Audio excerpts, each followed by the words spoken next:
Good evening, everybody. لە میانەی کۆبوونەوەی سەرکردەکانی بەشداربوو لە کۆنگرەی ئاسایشی ئەتۆمی لە واشنگتن و لە کۆنگرەیەکی ڕۆژنامەوانیدا پرسیاری ئەوە لە ئۆباما کرا ئایا ڕەجەب تەیب ئەردۆغان بە دیکتاتۆر ناو دەبات؟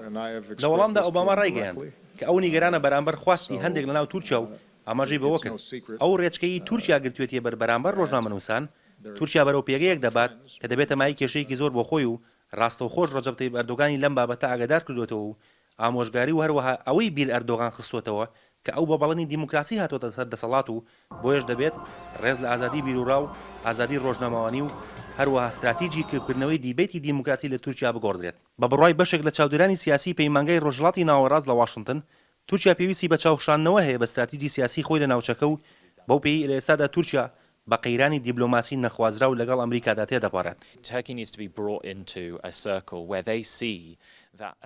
تورکیا دەبێت بهێنرێتە بازنەیەکەوە کە ببینێت دوژمنایەتیکردنی پاکەکە لە باشووری خۆرهەڵاتی تورکیا و پەیەدە لە باکووری خۆرهەڵاتی سووریا لە بەرژەوەندی ئایندەی تورکیا نییە. ئەمە جەنگێکە کە تورکیا ناتوانێت بیباتەوە. شەڕی تورکیا لەو ناوچەیە بۆتە هۆی زیانی گیانی ژمارەیەکی زۆر لە هاوڵاتیان لە هەردوو لاو بە تایبەتیش هاوڵاتیانی سیڤیل. هەموو ئۆپراسیۆنە سەربازەکانی تورکیا دژی هاوڵاتیانی سیڤیلن و جێگەی نیگەرانی چاودێرانی نێودەوڵەتیە. هەروەها دەستدرێژەکانی تورکیاش دژی پەیەدا لە سووریا نیگەرانی زۆری ڕێکخراوە جیهانیەکانی مافی مرۆڤی لێکەوتۆتەوە.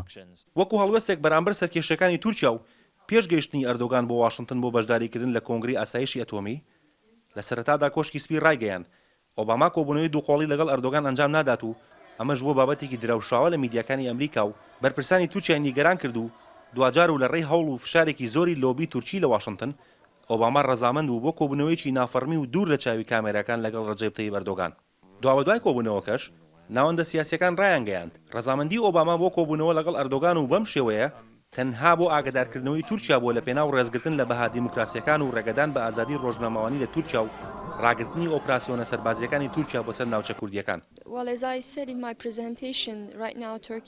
ئێستا تورکیا زۆر گۆشەگیر کراوە لە ناوچەکە لەبەر ئەمەشە ئێستا پەنای بۆ هاوپەیمانەکانی خۆراوە هێناوە بەهۆی هەڕەشەکانی رووسیا لەلایەک و لەلایەکی تریش ئاشکرایە سەرۆکی تورکیا ئەجەندای گۆڕینی سیستمی حکومڕانی هەیە بۆ سیستمی سەرۆکایەتی و بۆ ئەمەش پێویستی بە دەنگی ناسیۆنالیزمەکان هەیە لە تورکیا و لەبەر ئەمەشە بەردەوامی بەجەنگ ئەدا دژی پەکەکە و هەڵوێستی خۆی بەرامبەر پەیەدە ناگۆڕێت.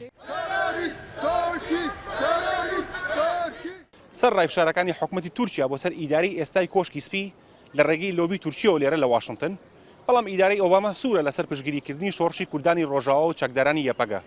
ئەمەش بە بڕوای زۆرێک لە ناوەندە سیاسیەکان ئەوەندەی تر ئەردۆغانی بێهیوا کردووە لە ئۆباما و لە ئێستادا تورکیا هەموو هیواکانی لەسەر هاتنی سەرۆشی نوێی ئەمریکا بنیاتناوە بۆ گۆڕانکاری لە سیاسەتەکانی دەرەوەی ئەمریکادا بەرامبەر کوردانی ڕۆژاوا.